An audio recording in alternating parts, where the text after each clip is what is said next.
Well, hello everyone. Today I want to share with you a few areas where your tire might be losing air. Now, if you have a problem with your tire deflating and you've been looking for puncture wounds or nails and you have not found any, well, here's a few areas where it might be happening where you are losing air. So in this case, we are losing a little bit of air between the tire and the rim and right around here around the valve stem. Now, the way I'm getting this effect with these air bubbles, which shows the air movement, is with Windex, or you can use Soapy Water. Now, when you spray it, it bubbles up because of the air moving and it just bubbles through it. Now, the reason why you want to do that instead of trying to feel it and listen to it, because you can't really hear that amount of air. It's just not a lot of volume, and it's not a lot of it's not fast moving air. It's very slow. That's why it can take your tire to deflate within a day or a couple weeks. Either way, let's go with this area. Why is it leaking between this brand new tire and this rim that looks pretty good? Well, let me show you. This rim looks pretty good here, nice and smooth, but it doesn't look really good here. And how that happens is, well, this is an aluminum rim and it's coated with clear coat to make it nice and shiny.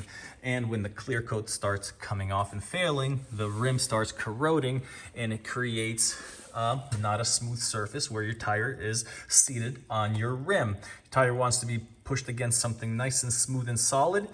Of course, when your clear coat is peeling off here, most likely it's behind here, and that's how that's happening.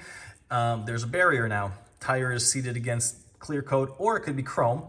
If your tires are chromed on your aluminum, it's just a gap between your chrome or clear coat and your rim now with that little bit of corrosion. So how to fix it? Well, I'm not gonna really get into that because there's a lot of different ways and everybody has an opinion, but the easiest way, get a new rim.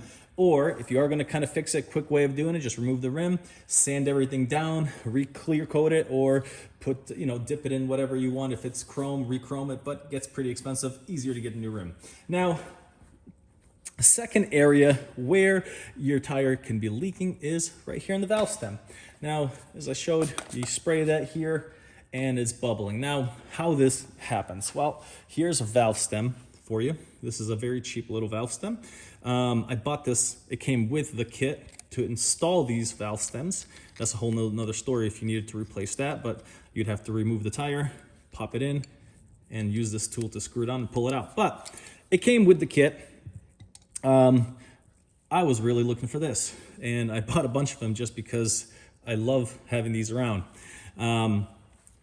It's leaking around your valve stem. What happens? Well, your valve stem is bad, of course, or it could be the little core inside is just bad or dried up. Or another reason, it could be because it's loose. In this case, how I did that, I just used this little tool to go inside the valve stem and unscrew it, okay, lightly, and that's how I'm creating it. But this one's already been replaced, so there's no leak because it's bad, but this is how it looks if you actually took it out. So that's a couple areas where you can be leaking. Now, if you also have a leak on your tire tread, you can also use the method of the soapy water. Just spray it over where you think it is, and you should see bubbles. Of course, your tire has to be inflated. If it's not inflated, you're not gonna really see any air moving because there's no air pressure that's being lost through your puncture. These little tools are available on Amazon. I will leave a link down below. I have a couple different kits. I bought mine that came in a set of 10, I think 10 or 5, because for some reason, every single time you want one of these, you're looking for it, you can't find it. But this is a very common area, guys. Some people don't realize if you are going to be checking for air leakage around your rim, if you're thinking it's a possibility of corroding, make sure you check both sides, because there's two sides to this tire. There's the back, there's the front. It could be on both sides. You just spray it all the way around and you'll see the bubbling happening here. With the valve stems, easier just to replace it, but there's a place where you can buy it. I'll put a link down below. Hopefully this was informative for you guys. If you liked this video, leave a thumbs up. If you didn't, don't bother. All right, see you guys later.